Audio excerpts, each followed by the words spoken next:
Every tire manufacturer recommends a break-in period for new tires. But why? We'll separate the facts from the myths in this video from the MC Garage.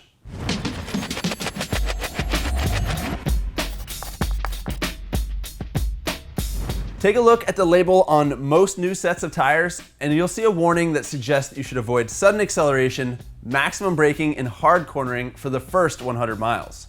Those gentle initial miles you put on your new tires are known as the break-in period, and they're a good idea for a few reasons. The first and most important reason is to scuff up the tread to develop traction. There are plenty of examples of people spinning out and low-siding on new tires because fresh rubber tends to be a little bit slippery. It's not slippery because there's grease on the tread. That is a common misconception that I will get to later. New tires tend to be slippery because, for one, the rubber's cold, and two, the new tread is very smooth and slick. If you look at a used tire though, it's a landscape of peaks and valleys, kind of like sandpaper. That rough texture actually provides quite a bit of mechanical grip by interlocking with the rough surface of the road. And that rough finish on the tire can take quite a few miles to wear in.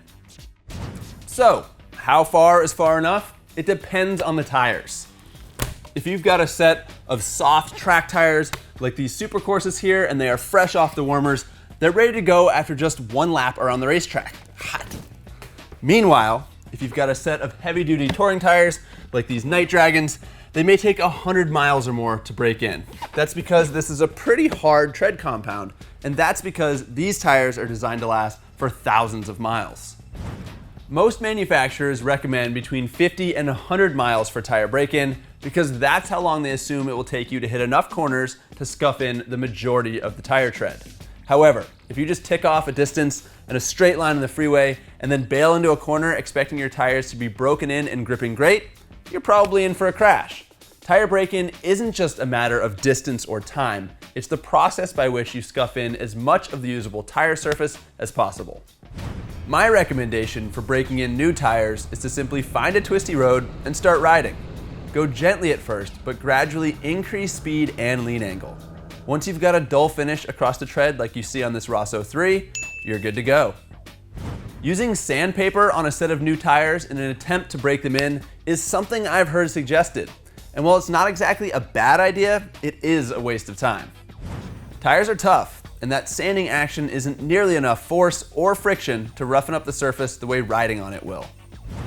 Okay, so scrubbing in the tire surface is important for improving grip, but some folks still think that new tires are slick because they're slathered with something slippery from the factory.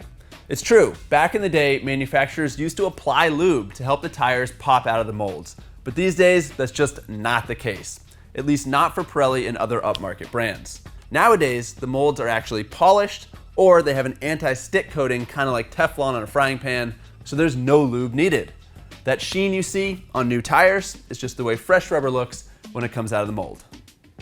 That said, release agents are occasionally smeared on the sidewall area of the molds to ensure that the script and logos are crisp and legible.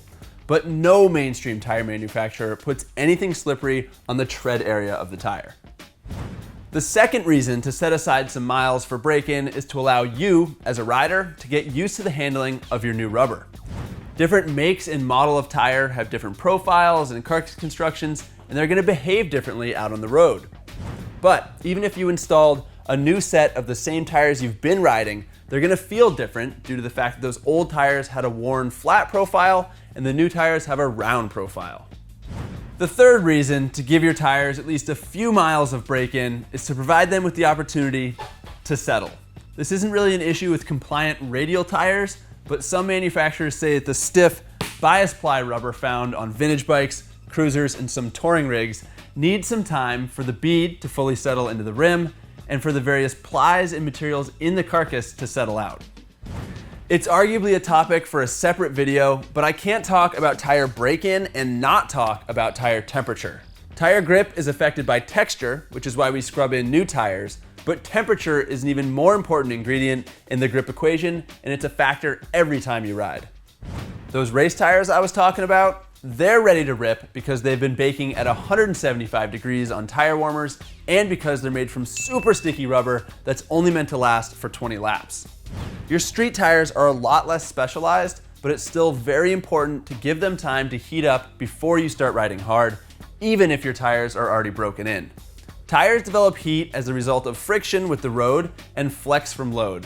And a good way to get them warmed up is with a few miles of riding that involves plenty of straight line acceleration and braking. All right, there you have it, the MC Garage breakdown on tire break-in. Hopefully that answered some questions and cleared up some misconceptions, but ultimately the takeaway here is that you should take it easy on those new tires. If you've got any questions or comments, feel free to leave them below. Make sure you hit the subscribe button, and until next time, ride safe.